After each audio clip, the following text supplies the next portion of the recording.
دوستو، برمودا تکون جس کو جہازوں کا قبرستان کہا جاتا ہے، 1813 میں امریکہ کے تیسرے نائب صدر آرون بر کی بیٹی تھیوڈوزیا، جو کہ جنوبی کیرولینا کے گورنر جوزف ایلسٹن کی بیوی تھی، اپنے وقت کی ذہین ترین اور خوبصورت ترین لڑکی سمجھی جاتی تھی، برمودا تکون میں ہمیشہ کے لیے غائب ہو گئی۔ تھیوڈوزیا اپنے والد کے ملاقات کے لیے اس وقت کی مشہور کشتی پیٹریاٹ پر سوار ہو کر نیو یارک جا رہی تھی۔ پیٹریاٹ کا کپتان اس وقت کے ماہر امریکی کپتانوں میں شمار ہوتا تھا۔ اس کے ساتھ اس کا ڈاکٹر اور عملے کے چند ارکان بھی موجود تھے، لیکن تھیوڈوزیا اور پیٹریاٹ کا عملہ کبھی نیو یارک نہ پہنچ سکے۔ امریکی نائب صدر ہونے کی حیثیت سے اس کے بعد آرون بر نے بیٹی کی تلاش میں اپنے تمام تر وسائل جھونک ڈالے، لیکن نہ ہی کشتی اور نہ اس پر سوار افراد کا کچھ پتہ لگ سکا، سوائے چند جھوٹی منصوبہ بند افواہوں کے۔ 1814 امریکی بحری بیڑے کے مشہور جہاز واسف کو بھی برمودا تکون نگل گیا۔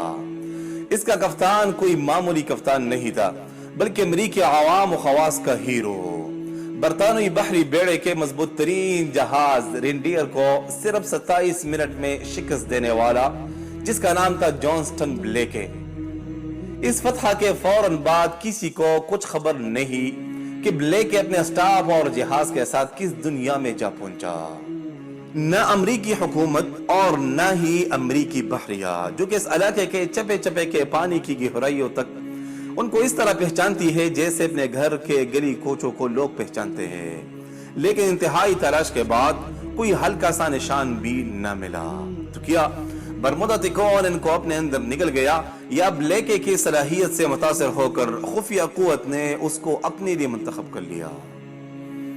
دوستو، پہلی جنگ عظیم کے وقت مارچ 1918 میں امریکی بحری جہاز سائیکلوپس USA اس علاقے میں غائب ہو گیا۔ اس پر 14,500 ٹن خام مال لدا ہوا تھا، جو کہ جنگ کے دوران استعمال ہوتا تھا۔ اس کے علاوہ 300 افراد اس پر سوار تھے، ان کا بھی کوئی نام و نشان نہ مل سکا۔ اس کے علاوہ جاشوا سلوکم ایک ایسا کپتان جو نہ صرف امریکی بحریہ کی تاریخ کا بلکہ ساری دنیا کی بحریہ کی تاریخ میں اپنا نام رکھتا ہے۔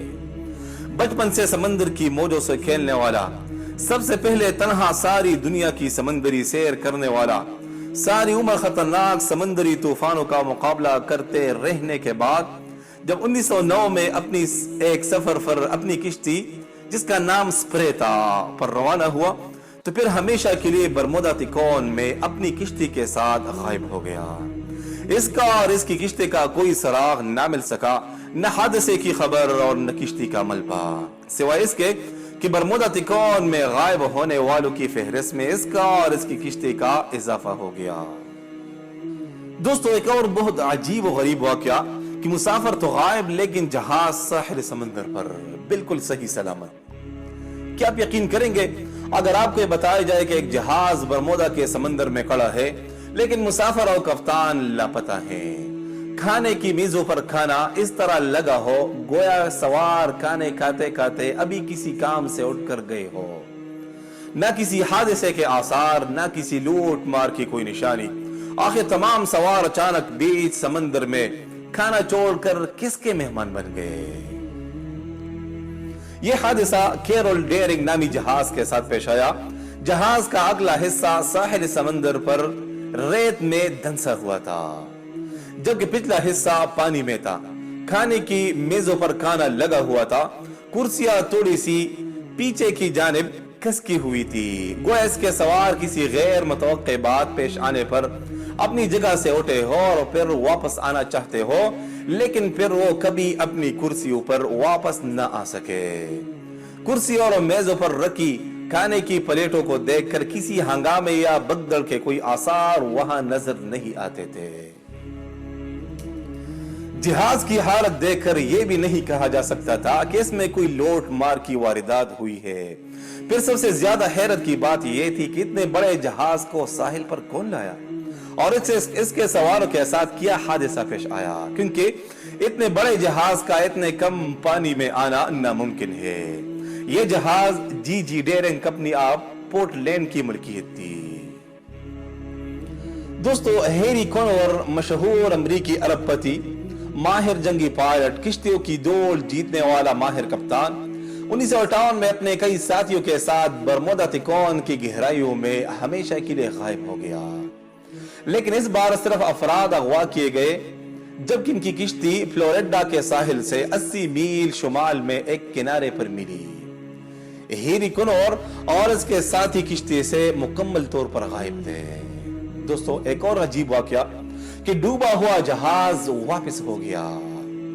کیا کبھی آپ نے ایسا سنا ہے کہ کوئی جہاز سمندر میں مکمل ڈوب گیا ہو اور کچھ عرصے کے بعد ہی درست حالت میں بغیر کسی خرابی کے اوپر آ جائے؟ کبھی نہیں۔ ایک جہاز برمودا تکون کے پانی پر تیر رہا ہے، سمندر کی موجیں سے ٹکرا رہی ہے، لیکن اس میں کوئی نہیں، بالکل خالی، نہ کپتان، نہ عملہ اور نہ کوئی سوار۔ دوستو اس جہاز کا نام لادا ہاما ہے۔ ایک اور جہاز جو گزر رہا تھا اس جہاز کے سامنے اور انہوں نے جو منظر دیکھا وہ کچھ یوں ہے۔ اور لکھتے ہیں کہ ہر چیز اپنی جگہ موجود ہے، نہ کسی نے کسی چیز کو اٹھایا ہے اور نہ کوئی چھیڑ چھاڑ کی ہے، نہ لوٹ مار کی واردات ہے، نہ کوئی حادثہ۔ حتیٰ کہ کپتان کا قلم اور دوربین بھی اس طرح رکھی ہوئی ہے۔ اور دوستو اس سے بھی زیادہ حیرت کی بات یہ ہے کہ بحری جہاز رانی کے ریکارڈ میں یہ جہاز مکمل طور پر ڈوب چکا تھا، جس کو ڈوبتے ہوئے اٹلی کی ریکس نامی کشتی کے سواروں اور عملوں نے خود دیکھا تھا۔ لیکن ڈوبنے کے باوجود اور ڈوبنے کے کئی دن بعد کشتی ساحل سمندر پر مکمل طور پر صحیح سلامت حالت میں کھڑا ہے۔ یہ کون سی طاقت ہے جو ادھر چھپی ہوئی ہے اور یا دجال قوت کی تیاری میں مصروف ہے اور نکلنے کی تیاری شروع ہے؟ دوستو ویڈیو اچھا لگے تو چینل کو سبسکرائب کر کے ویڈیو لائک اور شیئر کیجئے گا، اور کمنٹ سیکشن میں اپنی قیمتی آراء اور تجاویز سے ضرور آگاہ کیجئے گا۔ اللہ حافظ۔